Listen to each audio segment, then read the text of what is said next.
Aziz Assane dafa indaale nouvelle bu neex. waaw connectivité bi. connexion bi daa mel ni gratuité bi ñu doon wax. gaaw na de. Assane di indi na saafara. mooy Serigne bi waaw Serigne bi waaw. waaw Aram jërëjëf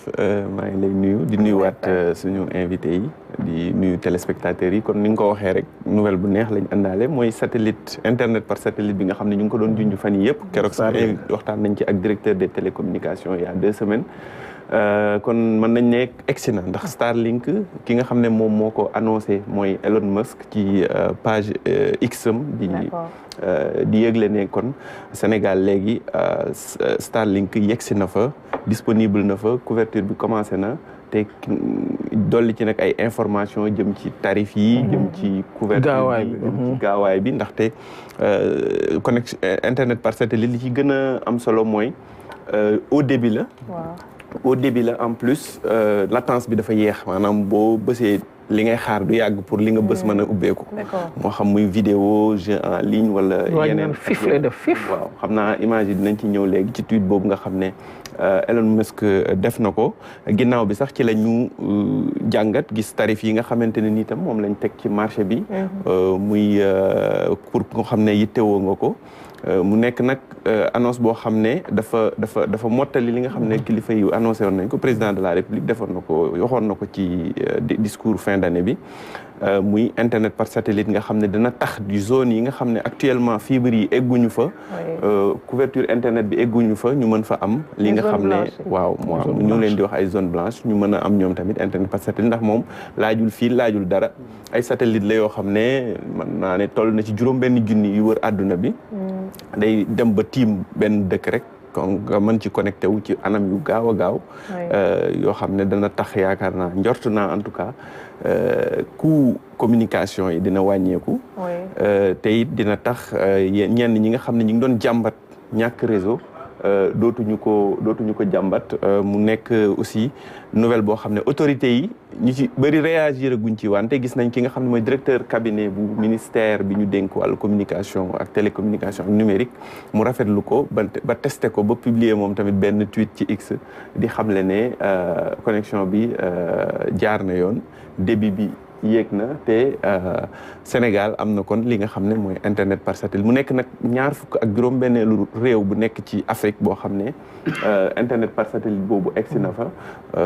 ci àdduna bi téeméeri réew la ak 156 kon muy nekk loo xam ne daanaka yaatu na ci àdduna bi njariñ li nga xam ne am na ko war na ko mën a amal askan wi moom moo tax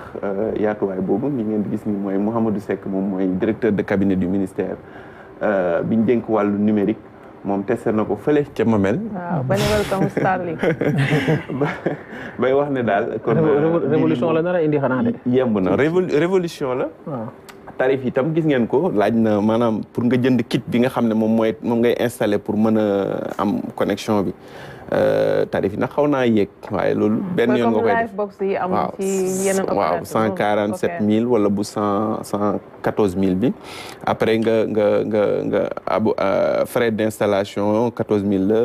après abonnement bi par mois am nga 30 000 am nga 22 000 ça dépend ci bi nga xam ne jël nga ko 22 000 bi 200 mégabits la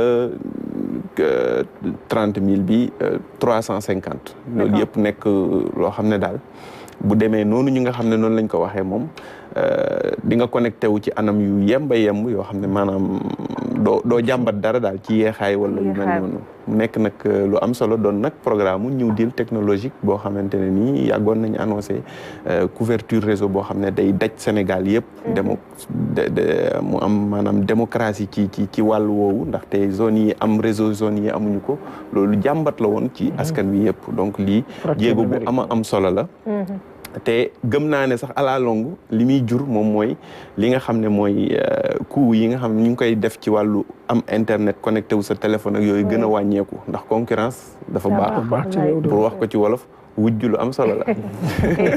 delluwaatal fi nga ne ko concurrence lu baax la bu ko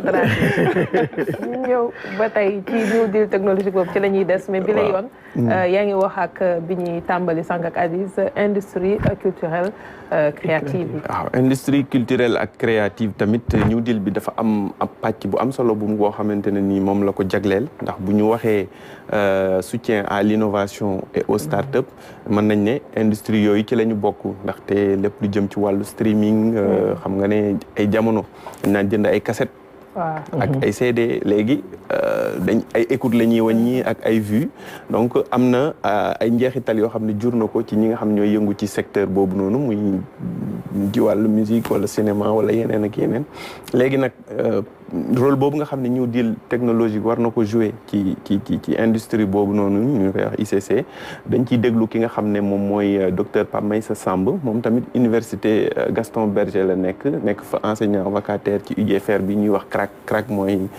civilisation religion art et communication ci kàddu yoo xam ne dénk na ko suñu naatangoo Ansou Mané.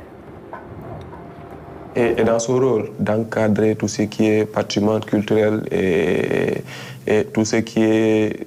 stratégie de sauvegarde de ces patrimoines-là, et que dans cette perspective, ils ont remarqué que le monde est à l'ère du numérique. Alors pour booster ce secteur-là, parce que nous sommes toujours à la traîne, parlant de l'industrie, des révolutions qui ont eu lieu dans ce secteur-là, dans le secteur de la culture, le Sénégal, en particulier, a toujours été à la traîne. Parce que, souvenez-vous, des industries, des Big Five, je parle des majors, qui ont longtemps dirigé le secteur, que ce soit dans le domaine de la musique, que dans le domaine du cinéma. Le Sénégal,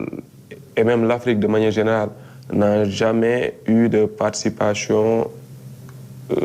consistante par rapport à ce secteur-là. Donc, c'est le moment où jamais, pour l'État du Sénégal, de booster ce secteur à travers le numérique. Donc forcément, ce New Deal technologique-là pourra aider les acteurs culturels, que ce soit dans la formation, que ce soit dans l'accompagnement, tout ça pour leur permettre d'être en phase par rapport à ce développement, à cette émergence du secteur des industries culturelles et créatives. Mais quand même, on est dans une phase de digitalisation évolutive, qui fait qu'aujourd'hui, ce que moi je pouvais faire en tant qu'ingénieur du son, ce que je pouvais faire en 10 jours, aujourd'hui, avec le numérique, je peux le faire en moins de 2 heures. Gagner en termes de temps, de coût, sax quelque part, parce que li nga waroon xëy na gën a investir ci yenn yi doo la ci fekk. Mais li mu wax te ma jàpp ko bokk na si il faut que tamit acteurs yi ci nekk ñu adapté wu. nangu tàggat am formation bi war pour gën a mën a jëriñoo li nga xam ne mooy avantage. te New Deal bi sax da leen di jox loolu nga xam ne mooy accompagnement boobu ci wàllu du rek ci ay fonds d'investissement yoo xam dañ koy créer pour ñoom mais dañ leen di accompagner aussi ci wàllu formation ak ay incubateurs yoo xam ne da leen di permettre ñu gën a yembal li nga xam ne ci la ñuy yëngu ci wàllum art wala culture ak yu mel noonu donc mu nekk taxawaay boo xam ne daal dina am solo pour acteurs culturels yi dina am solo aussi de manière générale pour la culture sénégalaise ci wàllu technologie. yenn beatmaker rek ñoom seen sonatuñu sax yenn saa yi ci yenn dans la création yi ci bëri. di nga wax na ko léegi am na ba pare. waaw ay jamono pour nga génnee son da nga daan dem studio ñëwaat di programmer di sonn affaire yooyu léegi nag ñaari waxtu mën nga cee créer benn son. bu paree dem B52 Sandaga Talla Diagne ñoom Talla Diagne ak yooyu noonu waaw. yooyu yëpp jamono dox na de. ñoo ko yëgul rek. est-ce que lu indi yenn métiers yi tamit daal di disparaître. non yaakaaruma ko parce que reconversion moom numérique daf koy yombal sax en plus ndax métier bu am bu nekk rek dina am ñoo xam ne ñooñ ciy yëngu waaw te yaakaaruma ne ñoom ñooy gën a néew ñi nga xam ne ñoo doon yëngu ci yeneen métiers yi donc il faut que nit ñi tamit comme ni nga ko waxee rek ñu pare pour former wu ci outils yu bees yi nga xam ne moom la ñu war a jëfandikoo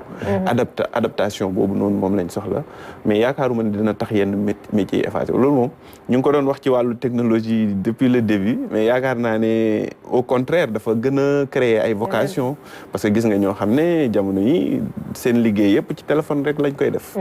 nañ ne la influenceur lañ wala e-commerce la ñuy def nangam benn téléphone rek la ñuy yor ci la ñuy defee li ñu bëgg a def yi comme Aziz